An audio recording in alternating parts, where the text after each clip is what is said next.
अस्सलामुअलैकुम। Kitchen with Shaheen aunty में मैं आप सबको खुश आमदीद कहती हूँ।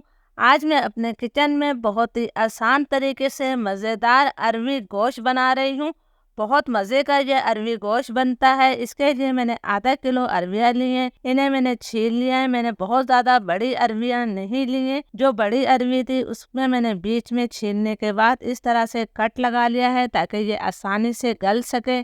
अरवी की मिकदार आप अपनी मर्जी से कम या ज़्यादा कर सकते हैं। ये मैंने 750 ग्राम यानी कि 3 पाव बीफ का गोश्त लिया है। ये हड्डी के साथ है। आप इसे मटन के साथ भी बना सकते हैं।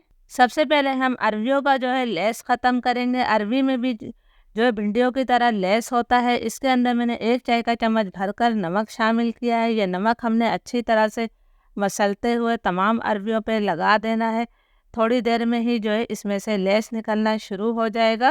1.5-2 मिनट तक नमक को मैंने अरवियों पर अच्छी तरह से मसल कर लगा दिया है। आप देख सकते हैं कि अरवियों ने काफ़ी लेस छोड़ दिया है। अब इन अरवियों को मैं खुले पानी से अच्छी तरह से मसल कर धो लूँगी। बहुत ही जायकेदार अरवी गोश्त बनाने के लिए मैंने आधा कप तेल लिया है। तेल की मिकदार आप अपनी मर्जी से कम या ज़्यादा कर सकते हैं। तेल को मैं गरम कर लेती हूँ। तेल गरम हो गया है तो अब मैंने इसके अंदर अरवियाँ शामिल कर दी हैं। फ्लेम मेरा मीडियम है। मीडियम फ्लेम पर मैं इन अरवियों को इतनी देर तक फ्राई करूँगी कि इन पर अच्छा सा गोल्डन कलर आ जाए और ऊपर से ये क्रिस्पी हो जाए। जब हम नमक लगाकर इन्हें धोते हैं तो इनका लेस काफ़ी हद तक कम हो जाता है और जब हम फ्राई कर लेते हैं तो इनका लेस मुकम्मल तौर पर ख़त्म हो जाता है। इस तरह हमारा अरवी गोश्त बहुत ज़्यादा जायकेदार बनेगा। अरवियों को फ्राई करते हुए मुझे 5-6 मिनट हो गए हैं। इन पर अच्छा सा गोल्डन कलर आ गया है और ऊपर से ये क्रिस्पी भी हो गई हैं। तो अब मैं तमाम अरवियों को जो है तेल से वापस निकाल लेती हूँ। तमाम अरवी मैंने निकाल ली हैं। इसे हम साइड पर रख देते हैं। अब इसी तेल के अंदर मैं गोश्त डाल देती हूँ। फ्लेम मैंने मीडियम टू हाई कर दिया है। मीडियम टू हाई फ्लेम पर मैं इस गोश्त की 4-5 मिनट तक भुनाई करूँगी ताकि इसका कलर जो है वो तब्दील हो जाए।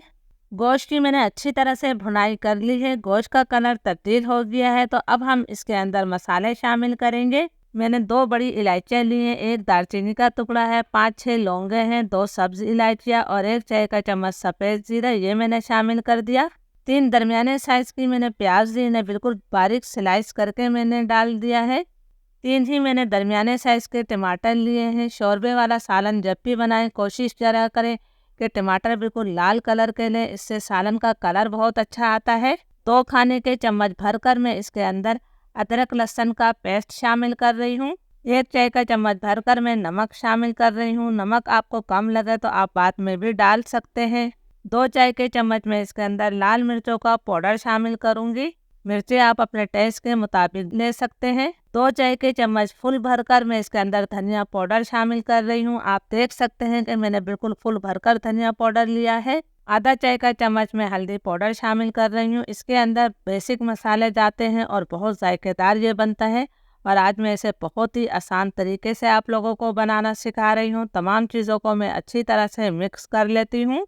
तमाम चीज़ों को मैंने अच्छी तरह से मिक्स कर लिया है तो अब मैं इसके अंदर तकरीबन 3 गिलास पानी शामिल करूँगी। प्याज और टमाटर भी अपना काफ़ी पानी छोड़ेंगे। फ्लेम अब मैं लो टू मीडियम कर दूँगी।